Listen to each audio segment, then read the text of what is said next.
आणखीन एक नवीन व्हिडिओमध्ये आपण काही ट्रेड एक्झाम्पल्सबद्दल आपण इथे चर्चा करूयात आणि त्याचा उपयोग जो आहे तो कशा पद्धतीने केला गेला पाहिजे त्याबद्दल बघूयात.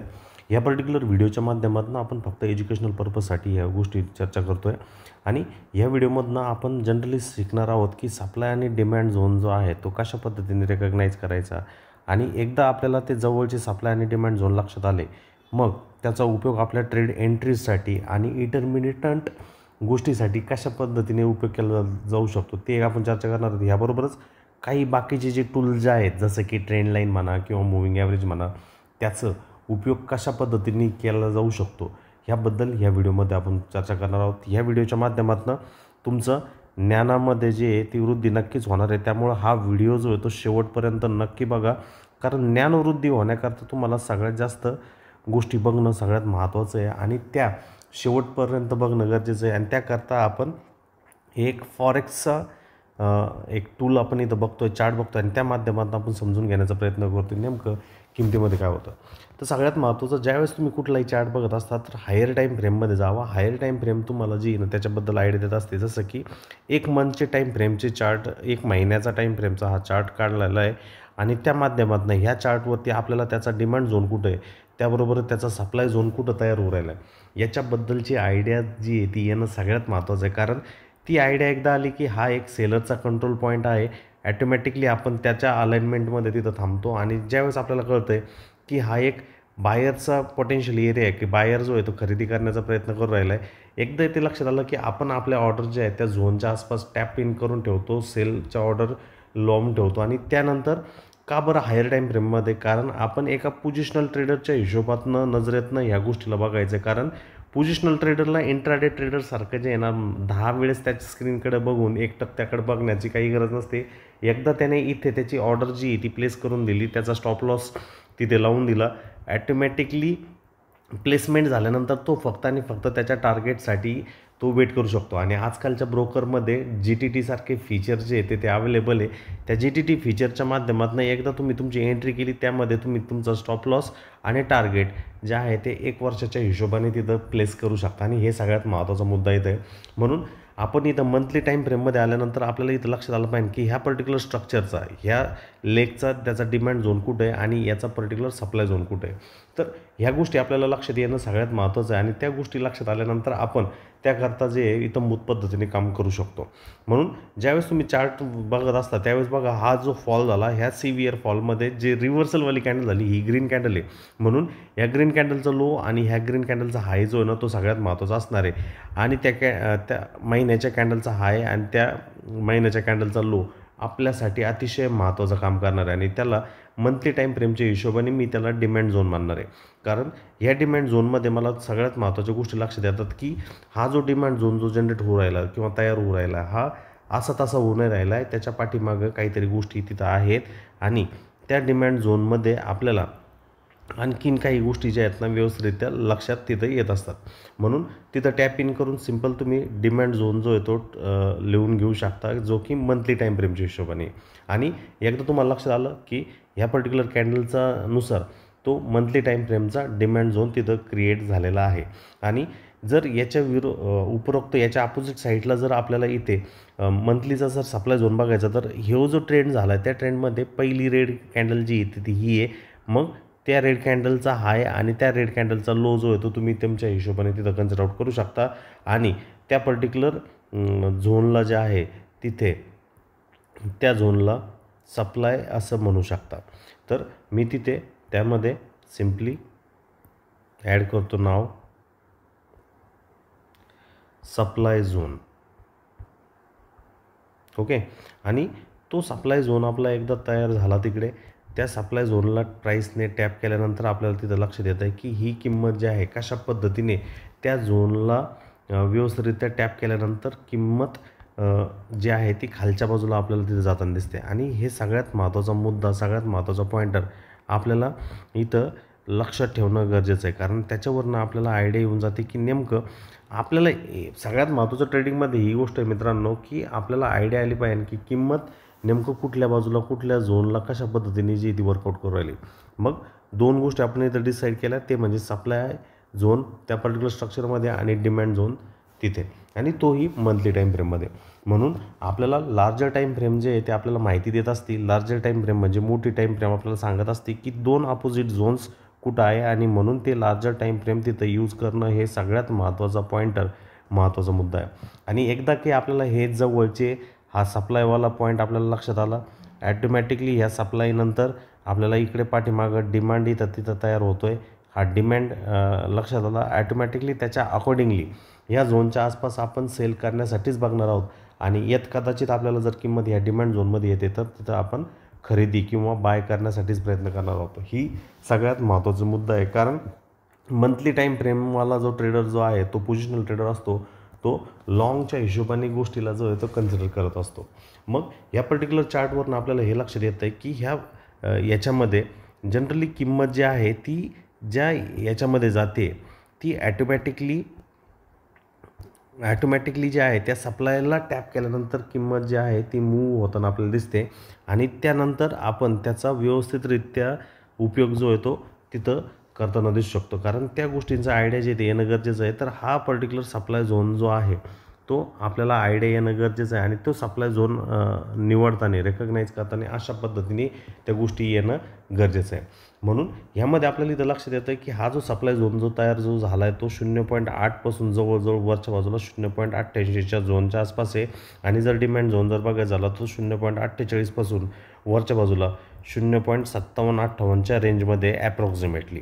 ही गोष्ट आपल्याला लक्षात आली की इथे खरेदी करणारा जो आहे तो खरेदीच करणार आहे आणि विक्री करणारा जो आहे तो ह्या झोनमध्येच विक्री करण्याचा प्रयत्न करणार आहे. ह्या गोष्टी तुम्हाला सगळ्यात महत्त्वाचं लक्षात येणं गरजेचं आहे. दुसरी गोष्ट, ज्यावेळेस किंमत अगोदरचे व्हिडिओज मी त्याच्यामध्ये सांगितलेले आहे की 3 प्रकारचे झोन असतात. हा जो झोन असतो तो इक्विलिब्रियमवाला झोन असतो आणि तो इक्विलिब्रियमवाल्या झोनमध्ये काही न करणं हे सगळ्यात महत्त्वाचं आहे. प्रिसाइडिंग ट्रेंड काय चालला आहे त्या हिशोबाने गोष्ट लक्षात ठेवणं आहे. जसं की हा सांगितला हा झोन खरेदीवाला आहे प्लस हा लो इन द झोन. जसं तुम्ही तो व्हिडिओ जर बघितला नसेल तर आय बटनवरती क्लिक करून तो तुम्ही बघू शकता.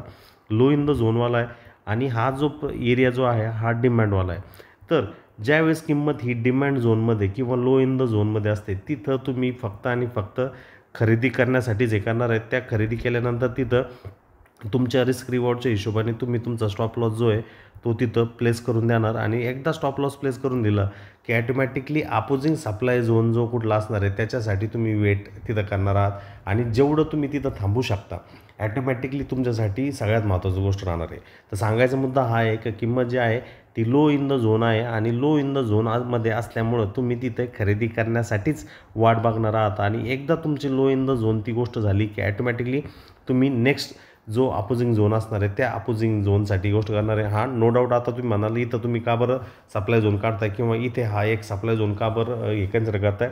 ॲटोमॅटिकली हा मंथली टाईम फ्रेममध्ये, पण विकलीमध्ये मी जर गेलो तर विकली टाईम फ्रेममध्ये मला हे सप्लाय झोन्स तिथं दिसतील. त्याच्या आणखीन लोअर टाईम फ्रेममध्ये गेलो तर इथे कुठेतरी डेलीमध्ये जे आहेत सप्लाय झोन्स मला दिसतील. आणि त्याच्या अकॉर्डिंगली तुम्ही तुमचे जे टार्गेट जे आहे तुमच्या रिस्क ॲपिटाईट आणि तुमच्या पेशन्स लेवलला कन्सिडर आउट करून तिथं तुम्ही थांबण्याचा जो आहे तो प्रयत्न करू शकता. आता हे तर झालं मंथली स्केलचं. चला जर जाऊयात विकली स्केलमध्ये. जर विकली स्केलमध्ये आपण ह्या पर्टिक्युलर चार्टला जर बघितलं आणि त्या चार्टमध्ये जर आपण कन्सिडरेबली जर गेलात तर त्यामध्ये आपल्याला हे लक्षात येऊन जाईल की जे आपण डिमांड आणि सप्लाय झोन जे काढलेले होते तर ॲटोमॅटिकली 2 गोष्टी इथं सगळ्यात महत्त्वाच्या आहेत. मी पुन्हा एकदा रिकॉल करतो आणि तुम्हाला जे आहे पुन्हा व्यवस्थितरित्या इथं सांगतो. हा जो आहे ही लाईन जी आहे ती प्रॉक्झिमल लाईन आहे. ह्या प्रॉक्झिमल लाईनच्या हिशोबाने किंमत जी आहे ॲटोमॅटिकली आपल्याला काम करताना दिसते. ही जी वरची जी लाईन जी आपल्याला दिसते ही आपल्यासाठी प्रॉक्झिमलचं काम तर सगळ्यात महत्त्वाचं ही आपल्यासाठी प्रॉक्झिमल लाईन असणार आहे आणि ही जी आहे खालच्या बाजूला ही आपल्यासाठी डिस्टल लाईन असणार आहे. म्हणून याच्याकडे आपण लक्ष देणं गरजेचं आहे की हे प्रॉक्झिमल आणि डिस्टलचा जो फंडा आपण इथं जो बघतो आहे किंवा त्याचा जो यूज इथे आपण जो करतो आहे त्याकडे आपलं लक्ष असणं गरजेचं आहे. कारण ह्या डिस्टल आणि प्रॉक्झिमलवरतीच तुमचे एंट्रीवाले झोन्स कुठं होऊ राहिलात त्याकडे तुम्हाला लक्ष देणं गरजेचं आहे. आणि त्यापासूनच तुम्हाला त्याच्याबद्दलची जी व्यवस्थितरित्या जी आयडिया जी आहे ती तिथे येताना दिसेल. म्हणून मी याला डिस्टल लाईन असं नाव देतो आणि हे संपवतो. तर ही डिस्टल लाईन आहे आणि तुम्ही जनरली चेक करा जसं इथं हा प्रॉक्सिमल आहे, याला मी क्लोन करून घेतो म्हणजे आपल्याला त्याच्याकडनं व्यवस्थित आयडिया येऊन जाईल. कॉपी, म्हणजे कसं आहे आपल्याला व्यवस्थित त्याची जी आयडिया आहे येऊन जाईल. आता ही प्रॉक्सिमल लाईन जी आहे या सप्लाय झोनची इथे मंथली टाईम फ्रेमच्या हिशोबाने, आणि त्याची जी डिस्टल लाईन जी आहे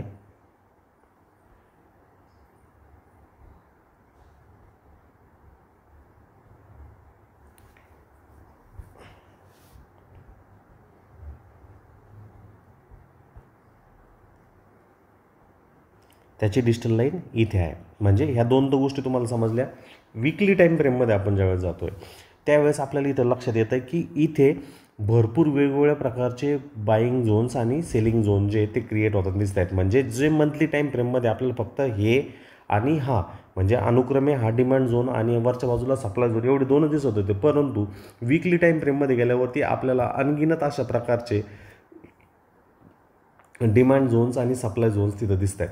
आणि जनरली तुम्ही जर व्यवस्थितरित्या जर चेक करत इथं जर असाल तर वीकली याच्यामध्ये आपल्याला एक ट्रेंड इथं जर बघायला जर गेलं, ट्रेंड जर लक्षात जर घ्यायचं जर आलं तर याच्यापासून तर याच्यापर्यंत हा जो ट्रेंड आपल्याला जनरेट होताना दिसतो आहे.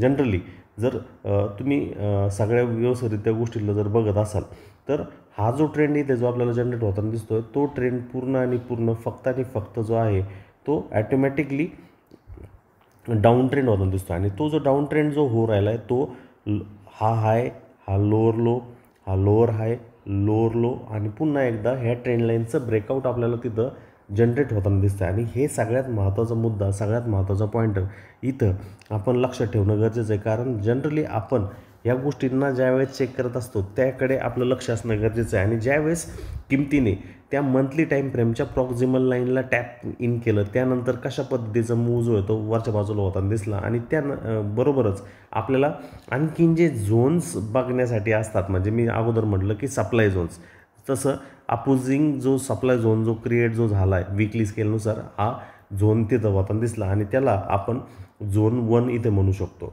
तर तो झोन 1 जो क्रिएट जो होतो आहे तो सुद्धा आपण इथे हायलाईट करूयात, झोन 1.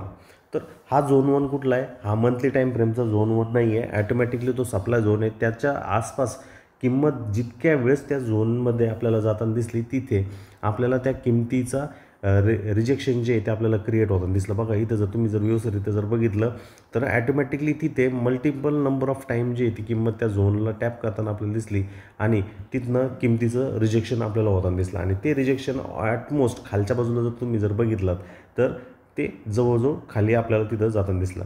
दुसरा महत्त्वाचा आणखीन एक झोन इथं क्रिएट होताना दिसतोय जो की वीकली स्केलच्या हिशोबाने ह्या पर्टिक्युलर कन्सोलिडेशन पॅचमध्ये, या कन्सोलिडेशन पॅचमध्ये अशा पद्धतीचा एक झोन तयार होतो आणि त्याला आपण झोन 2 म्हणूयात. तर मी याला फक्त क्लोन करतो,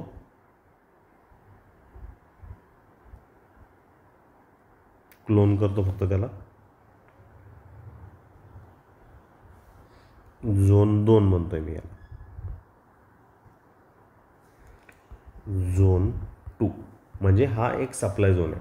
आपण सुरुवातीपासून मी सांगतो आपण मंथली टाईम फ्रेममध्ये चार्ट बघितला आणि तो चार्ट आपण बघितल्यानंतर आपण ही गोष्ट लक्षात ठेवली की हा जो पर्टिक्युलर ट्रेंड जो इथे जो चालला आहे तो ट्रेंड जो आहे तो ऑटोमॅटिकली एक डाऊन ट्रेंड आहे. त्या डाऊन ट्रेंडमध्ये हा हाय, हा लो, हा लोअर हाय, लोअर लो, लोअर हाय अशा पद्धतीने मूव होताना दिसते. आणि त्याच्याबरोबरच आपल्याला ह्या वीकली स्केलमध्ये दिसतंय की किंमत जी आहे ह्या झोनमध्ये होते आणि ते अनुक्रमे 0.72 ते 0.75 मध्ये दिसतोय झोन 1 साठी, झोन 2 साठी ते 0.67 पासून 0.69 याच्यासाठी दिसतंय.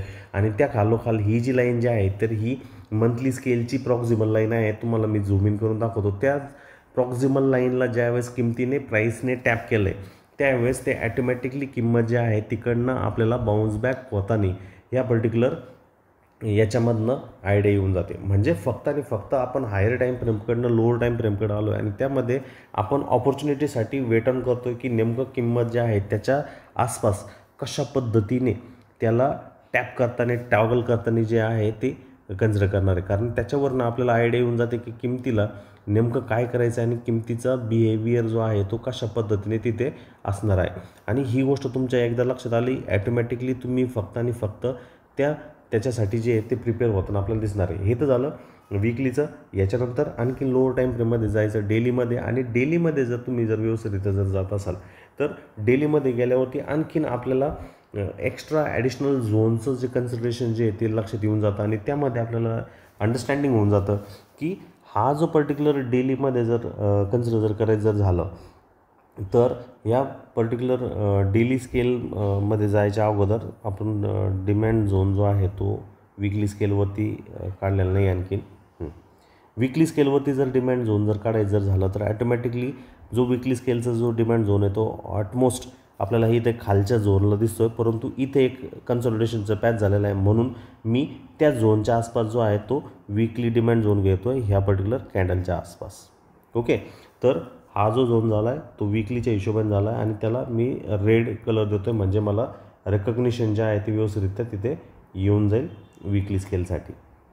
ओके, तर हा वीकलीवाला डिमॅन्ड झोन मी तिथं ड्रॉ केला आहे आणि तो वीकलीवाला डिमॅन्ड झोन ड्रॉ केल्यानंतर हा मंथलीवालासुद्धा येणं गरजेचं आहे.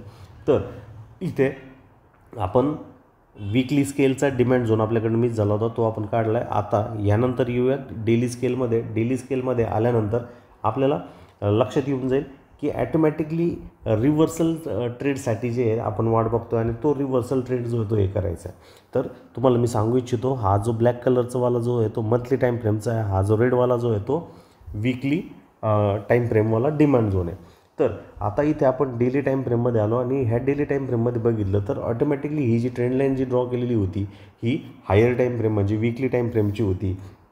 त्याबरोबरच जर आपण इथे व्यवस्थितरित्या जर किमतीला जर बघितलं तर ह्या डेली टाईम फ्रेमच्या हिशोबाने जर कन्सिडर जर करायचं जर झालं तर ॲटोमॅटिकली आपला जो डेली टाईम फ्रेमचा जो डिमांड झोन असणार आहे तो भरपूर खाली असणार आहे. इथं जर बघायचं जर झालं ॲप्रोच जर करायचं जर झालं तर हा जो झोन आपण वीकलीचा इथे जर काढला होता तो डेलीवाला जो डिमांड झोन जो असणार आहे तो utmost bottom of this particular chart असणार आहे. बघा इथे ॲटमोस्ट बॉटम ऑफ चार्टला आपल्याला तो बघायला भेटणार आहे आणि तिथे आपल्याला तो काढायचा आहे. फक्त डिलीट कर्सर घेतोय या पर्टिक्युलर पॅचमध्ये. हां डेलीवाला असणार आहे. आणि याच्यामध्ये दुसरा प्रॉब्लेम काय, आता जर तुम्ही म्हणाल की तुमची मी जसं अगोदर तुम्हाला सांगितलं की ऑर्डर जे आहे मी ह्या झोनच्या आसपास डेली प्रॉक्झिमल आणि डिजिटल लाईनच्या आसपास हे कन्सिडर करणार आहे. तर हमेशा आपण त्या गोष्टींकडे त्या प्राईसकडे जे आहे ते आपण वेट करत असतो, परंतु ॲटोमॅटिकली किंमत जी आहे त्या झोनला त्या ॲप्रोचिंग पॅटर्नला जे आहे ते टॅप करेलच असं कधी होत नाही. आणि इथं जर तुम्ही जर बघितलं तर आपला जो डेलीवाला जो झोन जो होता तो ऑलमोस्ट याच्या आसपास होता 0.5च्या आसपास आणि तत्पूर्वीच 0.54पासूनच किमतीने जे आहे ते युटर्न आपल्याला होताना दिसलं. म्हणजे याचा अर्थ असा आहे की इथे किंमत जी आहे किंवा प्राईस जी आहे ती अगोदरच डेली टाईम फ्रेमच्या प्रॉक्झिमल लाईनला टॅप करण्याऐवजी डेली टाईम फ्रेमच्या डिमांड झोनला टॅप करण्याऐवजी वीकली टाईम फ्रेमच्या डिजिटल लाईनपासूनच होताना दिसले. याचा अर्थ असा आहे की ह्या मंथली टाईम फ्रेममध्ये वीकली ॲज वेल ॲज डेली तिथं एकमेकांमध्ये गुंतलेले ज्याला इंग्लिशमध्ये आपण नेस्टेड म्हणतो आणि त्या नेस्टेडपैकी डेली टाईम फ्रेमला त्याने अजिबात टॅप केलेलं नाही आहे. त्या अगोदरच जे रिव्हर्सल होताना दिसलं आणि ते वीकली स्केलवरती होताना दिसलं. म्हणून जेव्हा केव्हा आपल्याला ट्रेडिंग करायची असते, ट्रेड्स करायचे असतात किंवा पोझिशनल ट्रेड्स ज्यावेळेस आपल्याला घ्यायचे असतात त्यावेळेस या गोष्टीकडे लक्ष देणं हे गरजेचं आहे की आपण ह्या किमतींना ज्यावेळेस तिथं